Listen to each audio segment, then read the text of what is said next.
Hi guys, for today's video, isang Montero Sport ang ating kakalasin.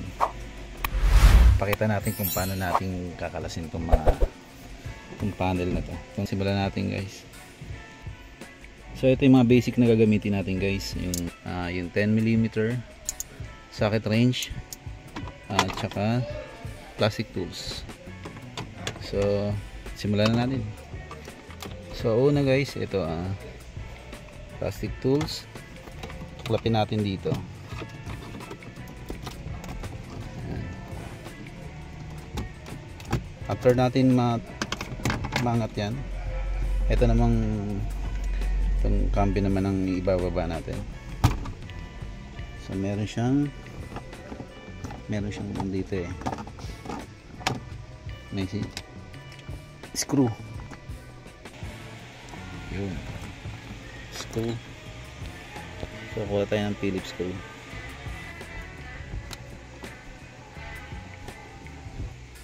Pwede na natin yung ito.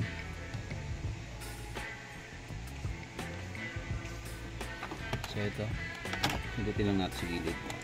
Yun. Tapos guys, make sure na huwag nyo siyang iangat agad kasi itong part na to mayroong mga socket. So tanggalin natin yung socket. Tapos meron dito yung sa backlight. So ikot lang natin to. Counterclockwise. Tapos lagyan natin sa safe na lugar dito.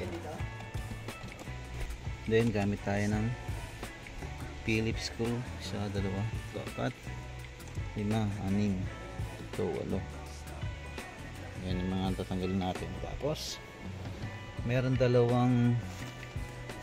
may dalawang bolt dito. So tatanggalin din natin yan. Unahin muna natin to.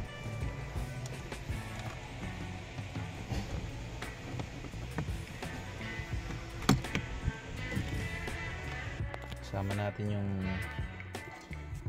very supportive natin mechanic, si Christian Common. Shout out po, shout out.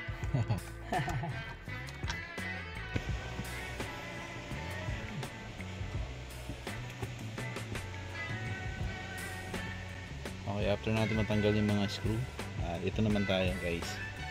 So angat lang natin yan. Mangat natin yan, pero unahin natin to kasi nakakontra yan dito. So ito, kailangan natin iangat to para magkaroon tayo ng konting spasyo rito para masundot natin ang plastic tools natin. So ayan, sige, angat mo rito. Ito, dito mo siya masusundot. Ayan, okay. Action.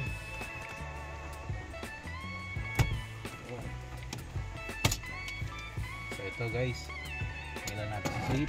May isa pang may screw pa rito.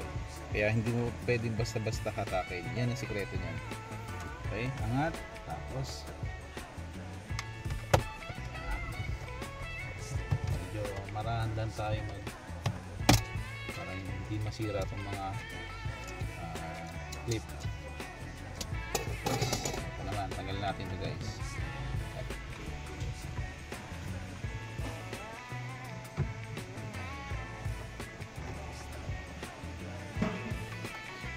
Tapos angatan natin yan kabilaan. So ayun, natanggal na natin itong nasa side. Meron naman tayong tatanggaling 4 ulit na screw. 1, 2, 3, and 4 bago natin makalas ito. Ito guys, kasi kumalas yung cable na ito, meron kasi siyang parang rubber na nadurog. So ayun yung gagawin natin ngayon.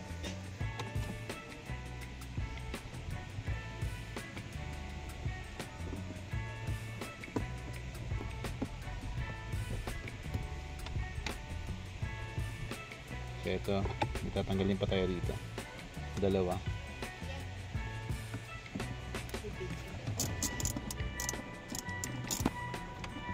May papantanda ka? Wala.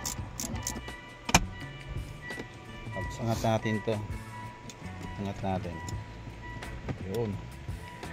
So, Ingat lang tayo sa sakit. Tanggalin muna natin lahat ng sakit na to. Diba? Wala mang kinokonektahan yan. So ayan, blanco yan. Hindi ko alam kung paano para saan to. So ito may dalawang screw pa rito. Okay.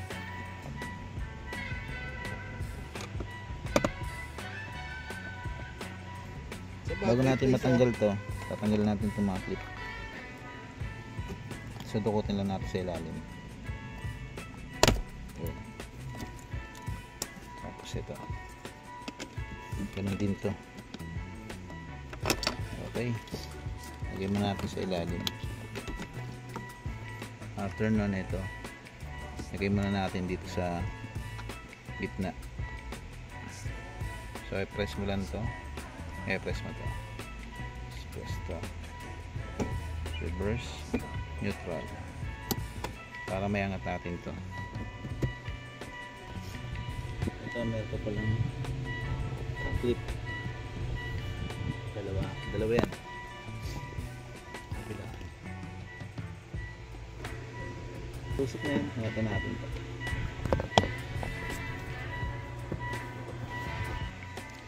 Tapos yan guys, ito. Atake lang natin. Tapos angat.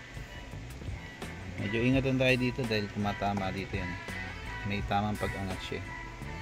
So ganito lang. Ililis lang natin ito.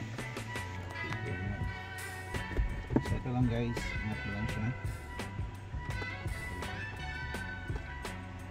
Dito ba ito? Press mo lang yan. Tapos angat. Tapos, huwag natin basta-basta hatakan kasi may sakit pa rito yan. Ito guys. May sakit yan dito. So, press lang natin ito. Tanggalin natin na sa gilid. Yan. Ito siya guys. Tapos, pwede na natin tanggalin ito. Lagyan natin sa save. Okay. So, kailangan natin ng 12mm sakit para dito. Apat siya guys para matanggal natin ito. Ito guys, kailangan natin ng 12mm sakit. 3 inch. Okay.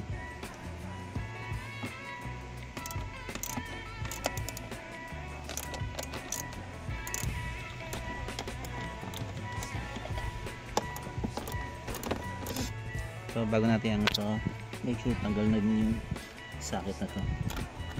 So ito guys, tanggal natin yung sakit. Tapos tanggal din natin nung clip na to, plastic clip. Dito naman guys, press lang natin to para lumabas to.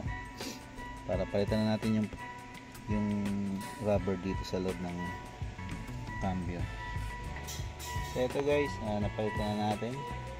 Ito na siya ngayon. So okay na guys. Working na siya. Ayan. Okay, assemble na natin guys.